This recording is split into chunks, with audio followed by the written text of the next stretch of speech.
தமிழக ஆளுநரின் குசும்பு இன்னும் அடங்கவில்லை. அவர் அரசை நடத்த முயற்சிப்பதால் மோதல் போக்கு நீடித்து வருகிறது என்று கார்த்திக் சிதம்பரம் எம்பி கூறியுள்ளார்.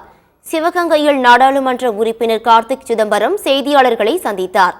அப்போது பேசிய அவர், தாழ்த்தப்பட்டவரின் பெயரை சொன்னால் மோட்சத்துக்கு செல்ல மாட்டீர்கள் என்ற பாஜக RSSஇன் மனுசுறுதி கருத்தை அமித்ஷா பிரதிபலிக்கிறார் என்ற கார்த்திக் சிதம்பரம், அம்பேத்கர் குறித்து அவதூறு பேசிய உள்துறை அமைச்சர் அமித்ஷா மீது பிரதமர் நடவடிக்கை எடுக்க வேண்டும் அல்லது அமித்ஷா பதவி விலக வேண்டும் என்று வலியுறுத்தினார். வடகிழக்கு மாவட்டத்திலிருந்து தண்டனையாக மாற்றப்பட்ட தமிழக ஆளுநரின் குசும்பு இன்னும் அடங்கவில்லை என்ற கார்த்திக் சிதம்பரம், மக்களால் தேர்ந்து எடுக்கப்பட்டவர்கள்தான் அரசை நடத்த வேண்டும். அதை மீறி ஆளுநர் அரசை நடத்த முயற்சிப்பதால் தமிழ்நாட்டில் மோதல் போக்கு நீடித்து வருகிறது என்று தெரிவித்தார்.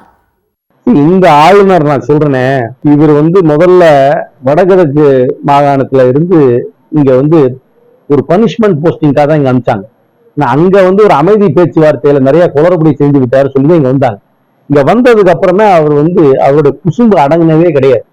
அவருடைய அரசியல் சாசனம் அவருக்கு போட்டிருக்கும் கோட்டுக்குள்ள அவர் அவருடைய அதிகாரத்தை அவர் செலுத்துவது கிடையாது. அதை தாண்டி ஒரு முறையும் செலுத்துகின்றதுனால வருகின்ற மோதல் போக்கு.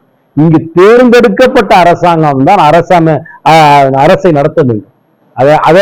அதை மீறி இவர் அரசாங்கத்தை நடத்த வேண்டும் என்ற எண்ணத்தோடு செயல்படுகிறதுனால் இந்த மோதல் போக்கு தொடர்ந்து கொண்டேதான் இருக்கு.